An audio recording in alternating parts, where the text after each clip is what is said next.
Hello everyone, आ चुके फिर से एक नया वीडियो के साथ और एक नए क्वेश्चन के साथ। तो ये जो क्वेश्चन है ये बायोलॉजी का क्वेश्चन है और रिप्रोडक्शन चैप्टर से है। ये क्वेश्चन जो है ये 2013 में पूछा गया है, इसलिए मुझे इंपॉर्टेंट लगा कि गेस करा दिया जाए। तो चलो इस क्वेश्चन को देखते हैं। तो क्वेश्चन पूछ रहा है what is the sex chromosome, which sex chromosome are found in male and female human beings.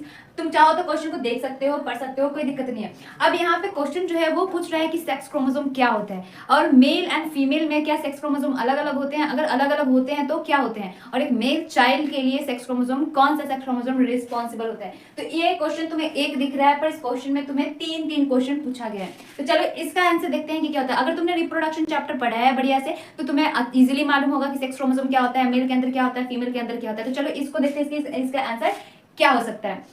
उससे पहले अगर वीडियो को पहली बार देख रहे हो, मेरे वीडियो को पहली बार देख रहे हो, तो इस चैनल को सब्सक्राइब कर दो, क्योंकि बोर्ड के एग्जाम आने तक तुम्हें एक पीवाईक्यू फिजिक्स का, केमिस्ट्री का या फिर बायोलॉजी का जरूर मिलेगा। और अगर तुम्हारे पास बेस्ट फ्रेंड है तो अपने बेस्ट फ्रेंड जितने भी फ्रेंड है उनके पास शेयर करो ताकि उन तक ये वीडियो पहुंच सके, ताकि मैं एज अ बिगिनर्स थोड़ा सा सपोर्ट मुझे मिले और थोड़ा सा मोटिवेशन मिले। तो चलो इस क्वेश्चन का आंसर लिखते हैं। तो तुमको मालूम है कि सेक्स क्रोमोसोम क्या होता है। अगर मैं पहले बता दूं फिर बाद में लिखें, तो सेक्स क्रोमोसोम वो क्रोमोसोम होते हैं, हमारे पास पूरे 46 क्रोमोसोम होते हैं।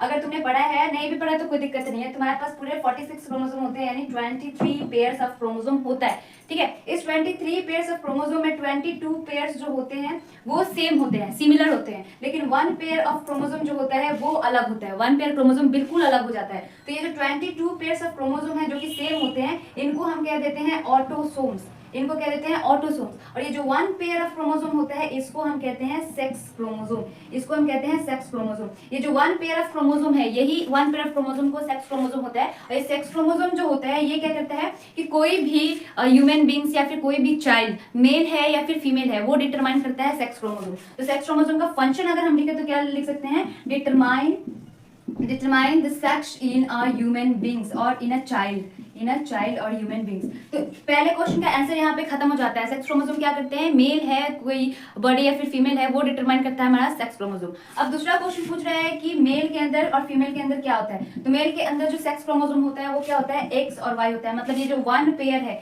इस वन पेयर में कोई और ना होके एक्स वाई रहेगा। और फीमेल के अंदर क्या होगा, फीमेल की बात करें तो फीमेल के अंदर एक्स एक्स क्रोमोसोम प्रेजेंट होता है। तो अगर एक्स एक्स है तो वो फीमेल होगा यानी गर्ल होगा, अगर वो एक्स वाई है तो वो बॉय होगा। तो मेल एंड फीमेल के लिए सेक्स क्रोमोसोम ये होता है। ये हमारा दूसरा नंबर का आंसर हो जाता है और ये पहले। अब आता है हमारे पास तीसरा पूछ रहा है कि एक मेल चाइल्ड होने के लिए कौन से क्रोमोसोम इंपॉर्टेंट है। तो मेल होने के लिए हमारे को एक्स वाई क्रोमोसोम जो होता है वो इंपॉर्टेंट है। अगर किसी सेल के अंदर एक्स वाई क्रोमोसोम है तो वो मेल होगा। सबसे इंपॉर्टेंट बात यहाँ पे ये है कि 23 पेयर में से 22 पेयर जो होता है वो ऑटोसोम होता है, वन पेयर सेक्स क्रोमोसोम होता है और यही